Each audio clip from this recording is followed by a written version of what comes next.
सहकार मंत्री आदरणीय श्री राठौर साहेब, हमारा जिला भाजपा अध्यक्ष, सर्वे पत्रकार मित्रों, सुरेन्द्रनगर जिला भारतीय जनता पार्टी वती आप सर्वेનું સ્વાગત છે। કેન્દ્રમાં મોદી સરકારને 9 વર્ષ પૂર્ણ થયા છે।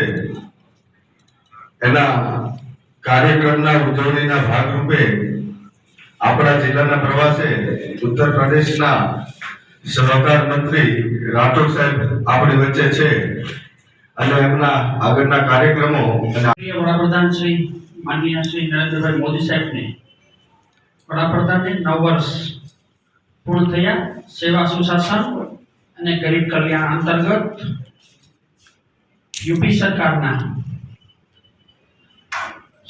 સહકાર મંત્રી સ્વતંત્ર હવાલો શ્રી જેપીએસ રાઠોડ સાહેબ જ્યારે લોકસભાના પ્રવાસે આવ્યા છે ત્યારે એમનું જિલ્લા ભાજપ વતી હાર્દિક સ્વાગત કરીએ છીએ।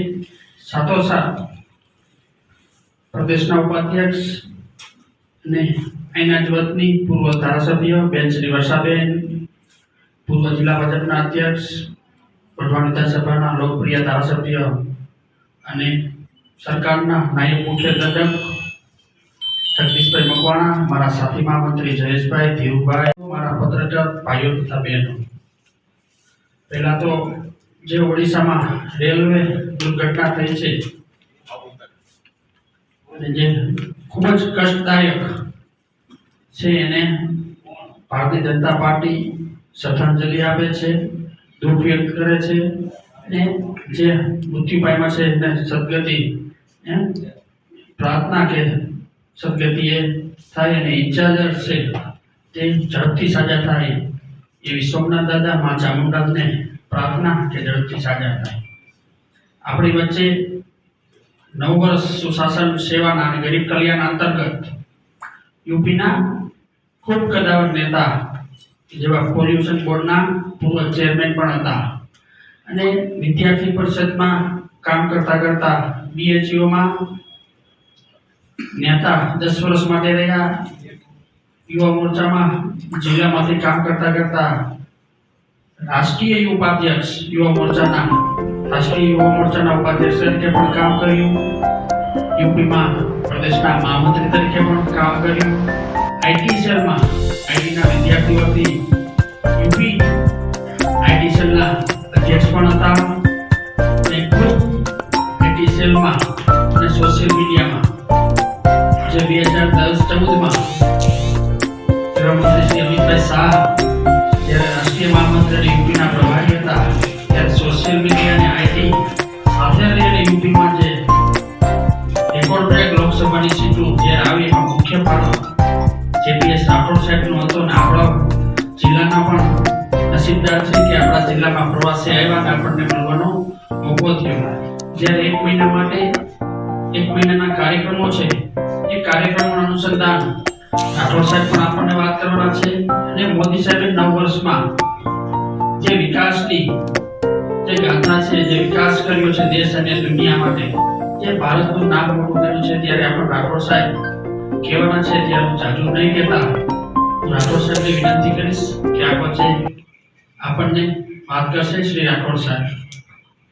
मीडिया के प्रेस के बंधु, सम्मानित साथियों, आज माननीय प्रधानमंत्री नरेंद्र मोदी जी के सरकार के 9 साल पूर्ण होने पर अपनी बातों को आज तक की क्या उपलब्धियां रही केंद्र सरकार की, माननीय नरेंद्र मोदी जी के नेतृत्व की सरकार ने क्या क्या काम किए हैं और कैसे देश में बदलाव हुए, इसके लिए आप लोगों के साथ संवाद करने ताकि आप लोगों के माध्यम से बातें नीचे जनता तक जा सके, इसके निमित्त मुझको यहाँ आना हुआ है।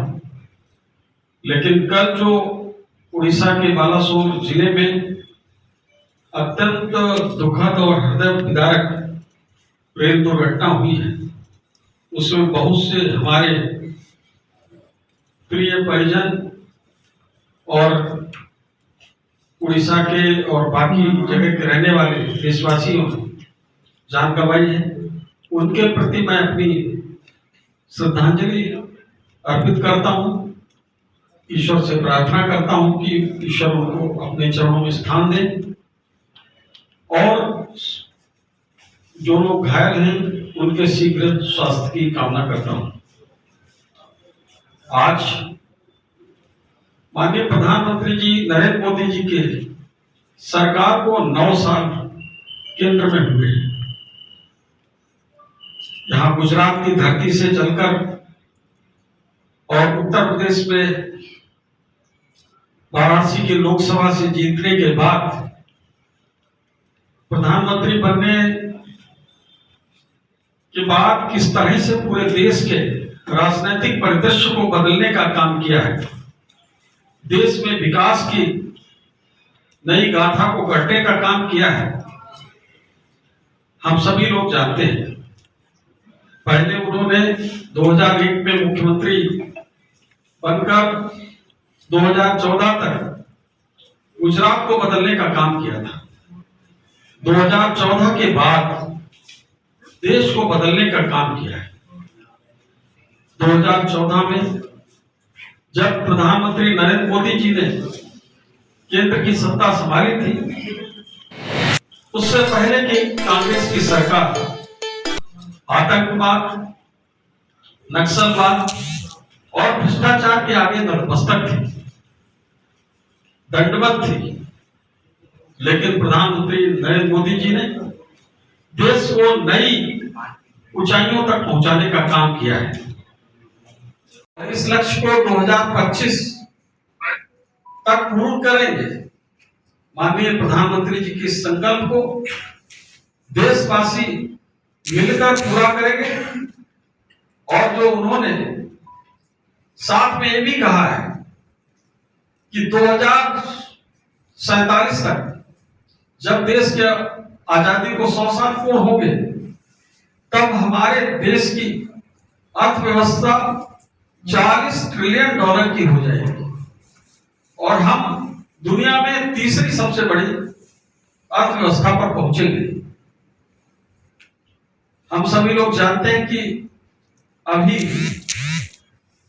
अमेरिका पहले नंबर पर है, चीन दूसरे नंबर पर है और उसके बाद जर्मनी और जापान है। हमने ब्रिटेन को पीछे छोड़कर 5वें स्थान पर पहुंचे हैं और 2047 तक हो सकता है कि हम चीन के भी अर्थव्यवस्था को पीछे छोड़ दें। आज हमारी अर्थव्यवस्था सबसे तेज गति से बढ़ने वाली अर्थव्यवस्था है। इन 9 सालों में अगर हम चर्चा करें तो जो पहला कार्यकाल प्रधानमंत्री जी का है वो जन कल्याणकारी योजनाओं को समर्पित था, यानी गरीबों के कल्याण को समर्पित था। इससे पहले कांग्रेस की सरकार में गरीबी हटाओ का नारा तो दिया जाता था, लेकिन कोई ऐसा काम, कोई ऐसी योजना नहीं बनाई जाती थी जिसके द्वारा गरीबी हट सके। माननीय प्रधानमंत्री जी ने ऐसी योजना बनाई जिससे गरीबों का उत्थान हुआ है और उनके जीवन में बहुत बड़ा बदलाव हुआ है। इसी प्रकार की योजनाओं में शामिल है जनधन योजना। पहले गरीबों के खाते किसी बैंक में खोले नहीं जाते थे। गरीब अगर किसी बैंक में चला जाता था खाता खोलने के लिए तो उसको बैंक का बाबू फॉर्म नहीं देता था, फॉर्म दे देता था और उसके बाद वो जाता था बैंक में खाता खुलवाने के लिए सब कागज के साथ। तो बैंक का मैनेजर कहता था कि इसमें आपको एक इंट्रोड्यूसर लाइए। वो पूछता था ये इंट्रोड्यूसर क्या है? कह रहे एक परिचय देने वाला व्यक्ति लाइए, एक गारंटर लाइए और ऐसा गारंटर जिसका खाता इसी बैंक में हो। जब वह इस पर दस्तखत करेगा तो उसके बाद ही आपका खाता खुल सकेगा। ऐसे देश के करोड़ों करोड़ों गरीब जिनकी गारंटी लेने वाला कोई देश में नहीं था, देश के प्रधानमंत्री माननीय नरेंद्र मोदी जी ने ऐसे करोड़ों गरीबों का गारंटी ही नहीं ली, जीरो बैलेंस के साथ जनधन योजना के माध्यम से खाते खुलवाने का काम किया है। आज देश में 48.27 48.27 करोड़ गरीबों के खाते जीरो बैलेंस के साथ खुल चुके हैं। अगर हम सुरेंद्रनगर लोकसभा की बात करें तो सुरेंद्रनगर लोकसभा में 2,98,606 खाते यानी लगभग 3 लाख खाते जनधन योजना के माध्यम से खोले गए। दूसरा, स्वच्छ भारत मिशन के द्वारा गरीबों के घरों में इज्जत घर शौचालय बनाने का काम माननीय प्रधानमंत्री जी ने जब निर्णय किया, उसके बाद देश में 11,72,00,000 मुफ्त में शौचालय बनाने का काम देश में हुआ। सुरेंद्रनगर लोकसभा में 2,22,634 शौचालय मुफ्त में गरीबों को बनाने का काम हुआ है। उज्ज्वला योजना की चर्चा करें, मुफ्त में गैस कनेक्शन गरीबों को देने की बात है, उसमें 9.6 यानी 9.6 9,60,00,000 गरीबों को उज्ज्वला योजना के माध्यम से मुफ्त में गैस के कनेक्शन दिए गए। इससे पूर्व में आप जानते हैं कि गैस के साल में और जब सांसदों के कूपन के आधार पर लोगों को कनेक्शन दिया जाता है, आज कनेक्शन ऑन डिमांड मिल रहा है, जाने कितने सालों से शुरू हो चुका है। और गरीबों को मुफ्त में कनेक्शन देने का काम हमारी केंद्र की सरकार ने किया है। सुरेंद्रनगर लोकसभा में भी 1,29,676 उज्ज्वला योजना के माध्यम से मुफ्त में गैस के कनेक्शन दिए गए। चौथी बड़ी योजना प्रधानमंत्री आवास योजना है, जिसमें गरीबों के मुफ्त में मकान बनाने का काम, पक्के घर बनाने का काम, गरीबों के घर का सपना पूर्ण करने का काम देश के प्रधानमंत्री जी ने किया है, जिसमें देश में 3 करोड़ से अधिक लोगों के पक्के घर बनाए गए। सुरेंद्रनगर लोकसभा में भी 18,696 पक्के घर गरीबों के बनाने का काम केंद्र की सरकार के द्वारा किया गया है। अगली योजना आयुष्मान भारत योजना, जिसमें स्वास्थ्य बीमा, स्वास्थ्य का कार्ड, हेल्थ कार्ड है, जिसके माध्यम से 5 लाख रुपए तक का प्रतिवर्ष इलाज गरीब कोई करा सकता है। इसकी योजना बनी और गरीबों को, बहुत से गरीब ऐसे देश में थे जो जिंदगी भर कष्ट उठाते रहते थे लेकिन वो इलाज नहीं करा पाते थे। ऐसे गरीबों के लिए हेल्थ कार्ड बनाने का काम केंद्र की सरकार ने किया है। देश में अब तक 37 करोड़ लोगों को हेल्थ के कार्ड दिए गए। सुरेंद्रनगर लोकसभा में 81,908 हेल्थ के कार्ड देने का काम हमारी सरकार ने किया है। जो किसान बहुत परेशान थे, आर्थिक रूप से कमजोर रहते थे, उनको 6,000 रुपया सालाना देने का काम केंद्र की सरकार ने कर रही है। पूरे देश में 11 करोड़ से अधिक गरीब किसानों को इस सम्मान निधि के द्वारा आर्थिक सहायता सरकार के द्वारा दी जा रही है। सुरेंद्रनगर लोकसभा में 2,06,919 किसान सम्मान निधि के हमारे लाभार्थी हैं। इसी प्रकार की बहुत सी योजनाएं गरीबों के कल्याण के लिए चलाई गई, जिसमें पीएम गरीब कल्याण अन्न योजना में 80 करोड़ लाभार्थी हैं। हर घर नल योजना में 11 करोड़ 88 लाख 11.88 करोड़, फसल बीमा योजना, मुद्रा योजना, पीएम स्वनिधि योजना ने गरीबों के जीवन को बहुत हद तक बदलने में बहुत बड़ी भूमिका का निर्वाह किया है। पिछले 9 सालों में लगभग 25 लाख करोड़ रुपए से अधिक की धनराशि डीबीटी के माध्यम से लाभार्थियों के खातों में ट्रांसफर की गई।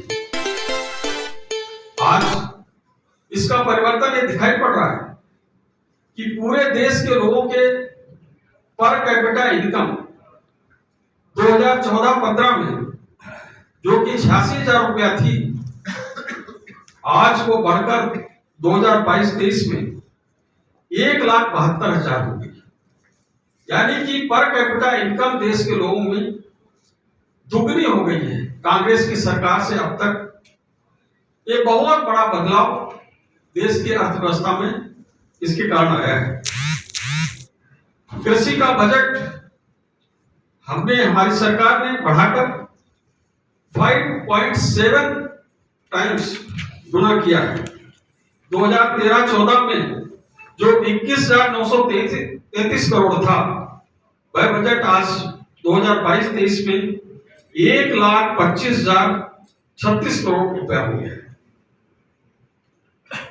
किसानों की आय को बढ़ाने के लिए इथेनॉल को पेट्रोल में मिक्स करने की योजना को बढ़ावा दिया गया।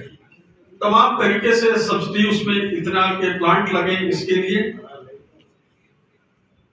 2013-14 में जहां मात्र 38 करोड़ लीटर इथेनॉल खरीदा जाता था, आज वह बढ़कर 438 करोड़ लीटर प्रतिवर्ष हो गया। तो ये बहुत बड़ा बदलाव इसमें हुआ है। महिला सशक्तिकरण का परिणाम बहुत ही सुखद हुआ है।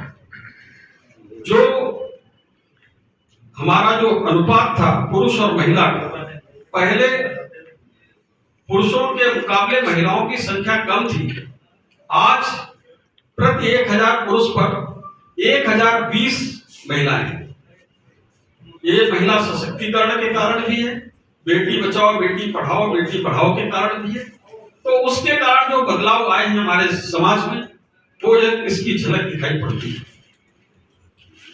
देश में आतंकवाद को सफाया करने के लिए कश्मीर से धारा 370 को हटाने का साहसिक फैसला हमारे देश के प्रधानमंत्री माननीय नरेंद्र मोदी जी ने किया है। पाकिस्तान के खिलाफ सर्जिकल स्ट्राइक करके, एयर स्ट्राइक करके अपने पौरुष का लोहा मनवाने का काम किया है। आतंकवाद को जड़ से खत्म करने के जो साहसिक निर्णय प्रधानमंत्री जी ने किया है, पूरी दुनिया इसके लिए माननीय नरेंद्र मोदी जी की सराहना कर रही है। चीन की सीमा पर पहले की सरकारें जाने से डरती थी। आज हमारी केंद्र की सरकार वहां पर पक्की कंक्रीट की सड़कें बना रही है और हमारी चीन की जो सीमा है उसको सुरक्षित करने का काम किया जा रहा है। कई बार आपने देखा होगा कि चीन की सेना को भी पीछे खदेड़ने का काम कूटनीतिक तरीके से माननीय प्रधानमंत्री नरेंद्र मोदी जी ने किया है। नागरिकता संशोधन एक्ट बनाकर लोगों का न्याय देने का काम हुआ है। हमारी सांस्कृतिक धरोहर को और समृद्ध करने के लिए काशी विश्वनाथ धाम, महाकाल और सोमनाथ मंदिर को सजाया और संवारा जा रहा है। मर्यादा पुरुषोत्तम प्रभु श्री राम का भव्य और दिव्य मंदिर उनके प्रकट स्थान अयोध्या में बनाने का काम गतिमान है और हमको लग रहा है कि जल्द ही जनवरी 2024 में ये कार्य पूर्ण होगा और अयोध्या में गगनचुंबी इमारत प्रभु श्री राम मंदिर के देखने को हम सबको मिलेगा। वैश्विक कूटनीति के दम पर पाकिस्तान की जो फंडिंग होती थी तमाम देशों से, वह बंद हो गई है, जिसके कारण पाकिस्तान से बिना युद्ध लड़े हम पाकिस्तान से युद्ध जीत चुके हैं। पाकिस्तान अपने ही चक्रव्यूह में, अपने ही जाल में फंसकर कमजोर होता जा रहा है, उसकी अर्थव्यवस्था की कमर टूट चुकी है। G20 देशों का नेतृत्व करना प्रधानमंत्री नरेंद्र मोदी जी के लिए नहीं, हम सभी भारतवासियों के लिए परम गौरव की बात है। इससे पूरे हमारे हर भारतवासी का मान सम्मान दुनिया में बढ़ा है। पहले भी 2014 में भी 26 की 26 लोकसभा सीट जीती थी। अब आने वाले 2024 में हम फिर से 26 की 26 लोकसभा सीट जीतकर हैट्रिक बनाएंगे और सुरेंद्रनगर लोकसभा को 5 लाख से अधिक वोटों के साथ जीतकर एक नया कीर्तिमान स्थापित करेंगे।